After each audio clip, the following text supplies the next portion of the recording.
Good evening, everyone. You're listening to Red Pill 78. I am the Corruption Detector, and this is your Red Pill News. Hope everyone's having a lovely day and that you've had a marvelous afternoon as well. We've got lots of things to go over today. First of all, John Solomon is reporting that the White House and Congress have agreed to a deal to resupply the Small Business Lending Fund. Sounds like that commercial President Trump made of Nancy Pelosi eating her $24,000 worth of ice cream finally kicked her into gear. We're going to be reading through that article. We've also got an announcement from the Office of the Inspector General talking about misconduct by a former Federal Bureau of Investigation Assistant Director seeking an improper relationship with a subordinate and some harassment. We're going to go over that.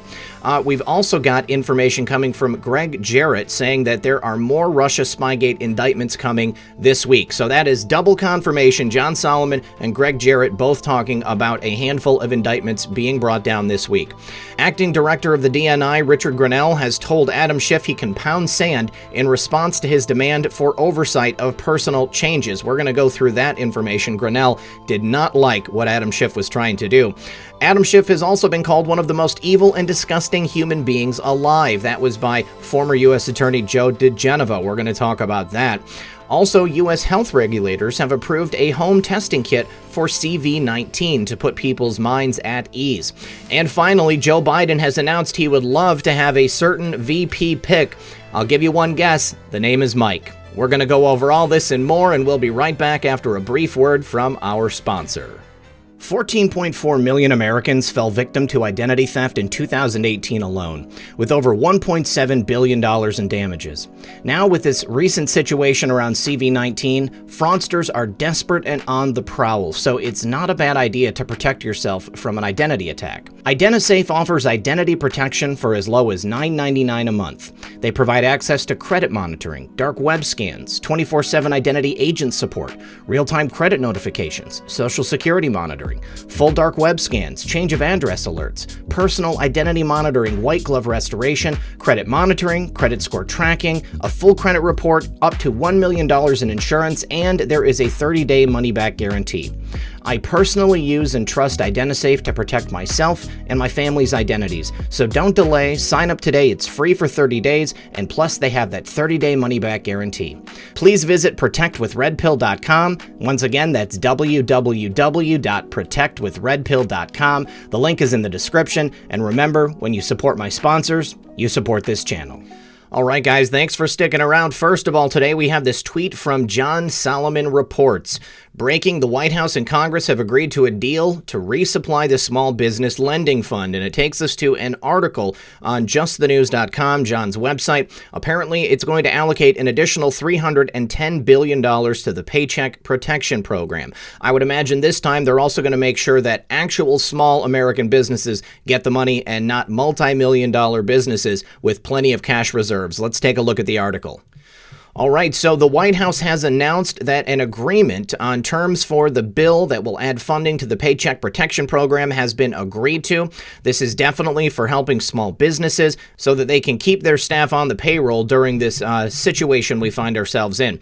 Now, the details of the bill are still emerging, but there's going to be more than $450 billion allocated, and roughly $310 billion of that will be for the PPP.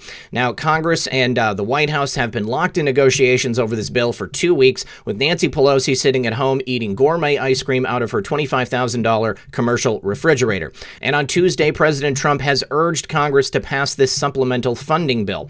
Now, the conversation is going to pivot now towards state and local governments, in addition to some of the infrastructure projects he's been hinting at wanting as part of the Phase 4 bill. Let's take a look at the president's tweet. So, just a couple hours ago, he says, I urge the Senate and House to pass the Paycheck Protection Program and Healthcare Enhancement Act with additional funding for PPP, hospitals, and testing. After I sign this bill, we will begin discussions on the next legislative initiative with fiscal relief to state and local governments for lost revenues from CV-19. Much-needed infrastructure investments for bridges, tunnels, broadband, tax incentives for restaurants, entertainment, sports, and payroll tax cuts to increase economic growth. The payroll tax cuts are the ones I really want to know about.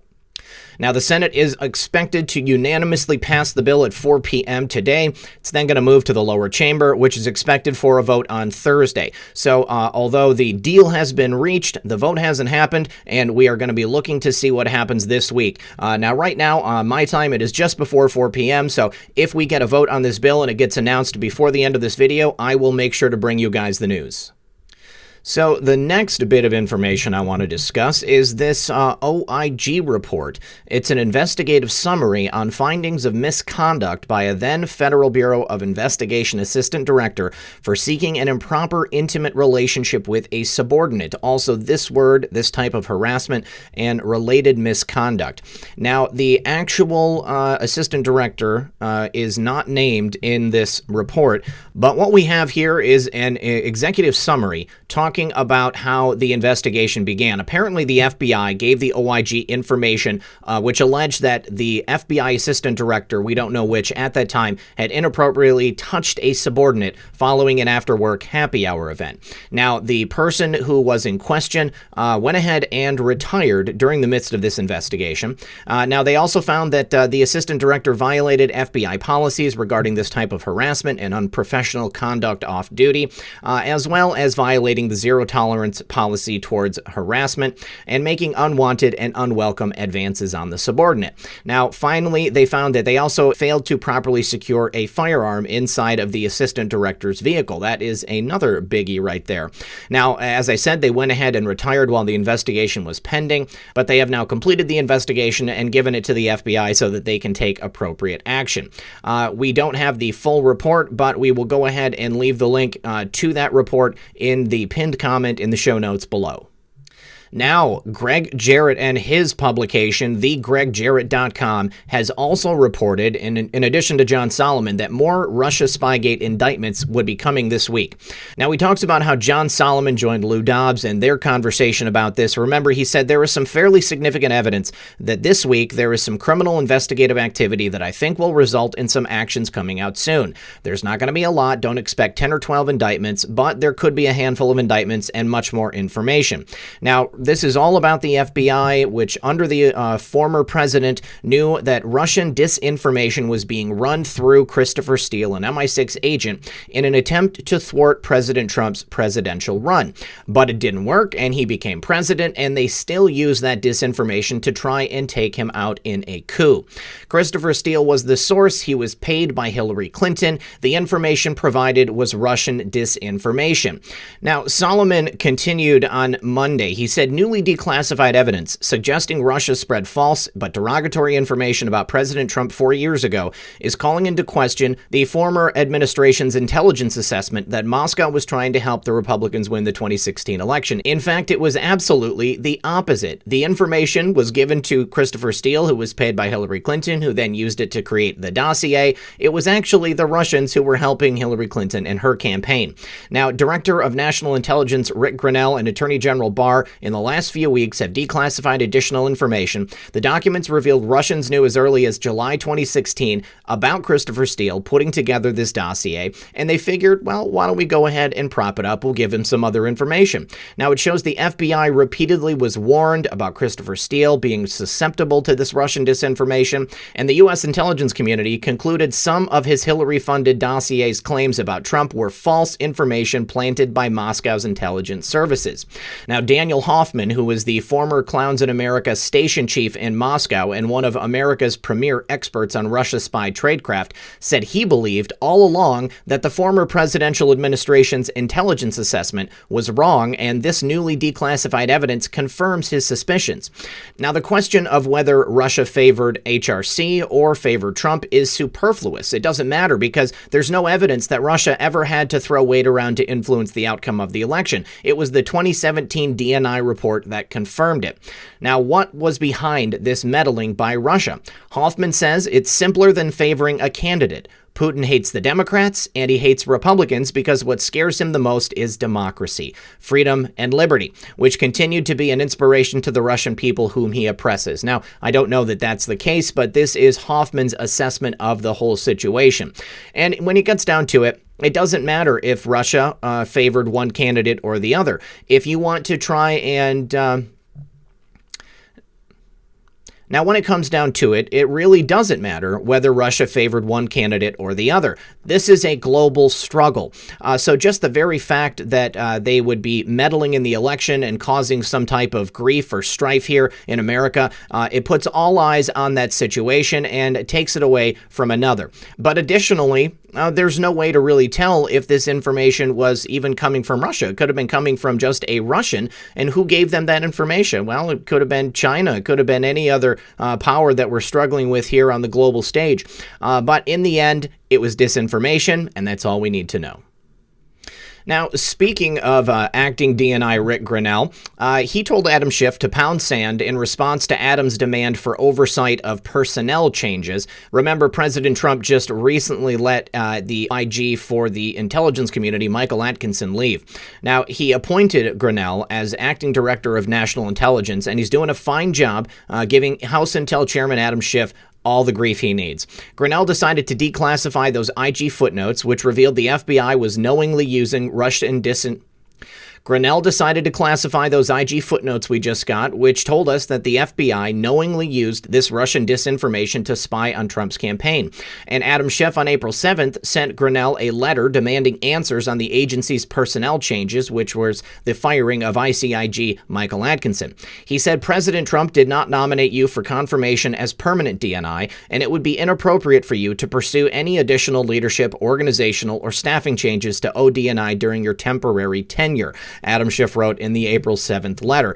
It's absolutely laughable that Adam Schiff would try to tell Grennell how to do his job. It doesn't matter if he's acting or if he's permanent. He's there right now, and it's his job to run the DNI. And if he wants to make sure that things get declassified, well, that's up to Grennell.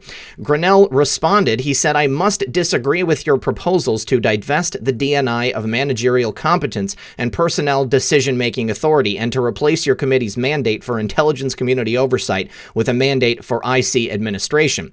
He said, "Going forward, I encourage you to think of the relationship between your committee and the IC as that between the legislative and executive branches of government, rather than that between a hedge fund and a distressed asset, as your letter suggests." Ooh, that was rough. "Diversity of the IC workforce should always be celebrated, and I am proud that we increased diversity within the ODNI senior ranks to include more women and members of the LGBT community," said Grennell, who is openly gay. Now, that's hilarious that DNI Grennell would be actually increasing diversity, which is something that I think Adam Schiff would probably be calling for under any other circumstance. It's just that Grennell is not doing what Adam Schiff wants him to do. And he's right. There is a separation of powers here, much like there's a separation of powers between Congress and the office of the president.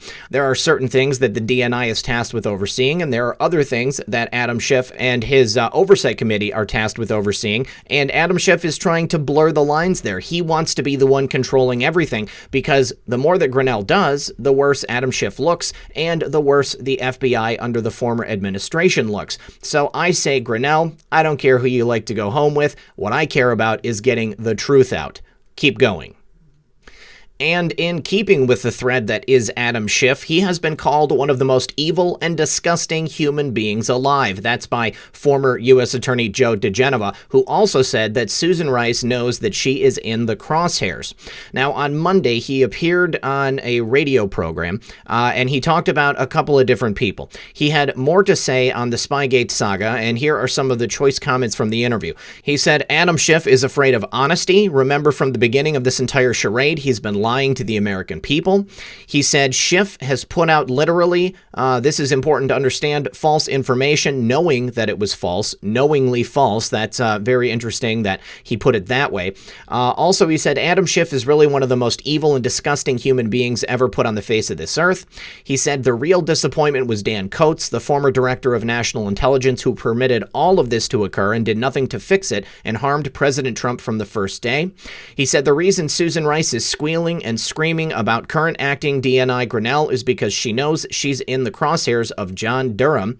He also said that Admiral Mike Rogers has met with U.S. Attorney John Durham regularly. We are told that in an effort to explain NSA activities and the violation of NSA rules by Susan Rice and others. One of the things we know is there has been a grand jury testimony. There's no doubt about it. He also said, I'm expecting a broad conspiracy charge, which will be against Brennan and others to deny the president and people associated associated with the president, like Carter Page, of their civil rights, but also a huge conspiracy to defraud the United States government of the faithful service of its employees. Now, DeGeneva continued to express deep admiration for Grennell, and at one point pointed out that the Durham investigation was ongoing and much more. At the end of the interview, DeGeneva discussed D.C. Judge Amy Berman Jackson and stated that he has known her for a long time, but that her opinion in the Stone case about the juror bias was sophomoric and shows that Judge Jackson is a biased judge against anyone related to President Trump. Now, DeGeneva for a long time has worked very hard to provide hope to the American people, hope in that the idea that the former administration's corrupt officials who tried to take down President Trump will pay for their crimes. I am fully on board with DeGeneva and his opinion, and I hope that knowing that this stuff is going on, guys, will give you some hope as well. Now, the concept that Adam Schiff has put out knowingly false information has permeated itself throughout the board on many different posts. But I just want to show you post 3063. Adam Schiff's lies will be exposed. Remember this important fact. Adam Schiff is part of the Gang of Eight, the Intel Committee. It will become critical once Gang of Eight material is declassified. Logical cue. If Adam Schiff knew everything he's investigating and stating publicly to be knowingly false disinformation, why then would he take the course of actions ongoing? Did Adam Schiff purposely deceive the American public, thinking the Gang of Eight material and other classified documentation would never reach the public domain? What insurance did they hang over POTUS's head in order to prevent action? A father's love for his children knows no bounds. Signed by our favorite Anon. Now, that insurance, we don't know what that is, but he had reason to think that the information would never come out because of Dan Coates. Dan Coates harmed President Trump, and he worked to stonewall him and stop the declassification from taking place. Now that we've got acting DNI Grennell in there, the information contained therein is starting to leak out, and Adam Schiff is being exposed. Adam Schiff knowingly stated disinformation to the American public, but also knowingly used false information in the course of the various investigations that they tried to use to remove President Trump from office. And it wasn't just Adam Schiff. It was former President Barry. It was also many people within the FBI. These people knowingly used disinformation and also told lies on the public stage. Adam Schiff and his lies are being exposed, and I look forward to seeing what else acting DNI Grennell is going to release. All right, so after we learned that at least in LA County, several 100,000, 400,000 or more people have already come into contact with this sickness, there has been a home health testing kit, which has been approved by the U.S. government. Now, this is going to allow people to test themselves at home, and you can find out for yourself whether or not this is something you've already come in contact with. I think that just having the knowledge would probably give people a little bit better feeling about what's going on. Now, the LabCorp test will initially only be available to healthcare workers and first responders who have a doctor's order. And after collecting a sample, the swab will be sent back to LabCorp for testing, but it's going to reduce exposure if you're worried about going out and about, and for healthcare workers who have probably definitely come into contact with it. Now, the kit costs $119. It's not going to be available in Maryland, New Jersey, New York, or Rhode Island, which is some of the hardest hit states, but it's apparently as safe and accurate as a sample collection done at a doctor's office, hospital, or another testing site. So some more information is probably going to be coming out soon on how you can go ahead and get one, but I know for myself, I'm not particularly worried. All right, and finally, guys, the moment we've all been waiting for is almost here. Uncle Joe has stated that he would love to pick Big Mike for his VP pick in a heartbeat. He was asked about choosing this individual, and he said he would do it in a heartbeat. However, he added he does not think that they are interested in the job. Now, the only thing holding Uncle Joe back is that he does not think she's interested in returning to the White House. I don't think she has any desire to live near the White House again. He also said that while he's committed to choosing a woman, he can't guarantee that it will be a woman of a particular skin color. He says, I'll commit to that it will be a woman. He stated that it's very important to him that his administration looks like the American people, and therefore he's going to be committed to choosing a woman of color for the Supreme Court for sure, but that doesn't mean that he will for his vice president. Now, earlier this month, Uncle Joe stated that he is considering controversial Michigan Governor Gretchen Whitmer as his potential pick, but as of yet, he has no one that he has specifically chosen. So we're going to continue to watch, and who knows, maybe it will be Mike after all. Well, guys, I have to say that I am very excited about the exposure of Adam Schiff, knowingly and willfully spreading disinformation. And for what purpose? To overthrow the democratically elected government of the United States of America and President Trump as its figurehead. Now, remember that knowingly is a key provision of the Treason and Sedition Act, Chapter 18 U.S. Code, Chapter 115, Treason, Sedition, and Subversive Activities. Adam Schiff clearly falls under the category of knowingly and willfully spreading misinformation for the purposes of overthrowing the government of the United States. I think that's all I have for you today. I want to thank everyone for joining me. As always, this has been Red Pill 78. I am the Corruption Detector, and this was your Red Pill News. Good luck, everyone, and God bless. Hey guys, one more thing. It's Red Pill. I just want to say thank you once again to everybody that has helped to support the channel. If you'd like to get involved, you can go ahead and check the show notes in the pinned comment and the description. There's always good information in there. I've got a couple of backup channels. I ask that you go ahead and subscribe to them because if anything does happen here, I will start publishing there. And if you want things like merchandise or anything else, there is a bunch of information that you can find right below this video. All right, guys, thank you very much, and I'll see you tomorrow.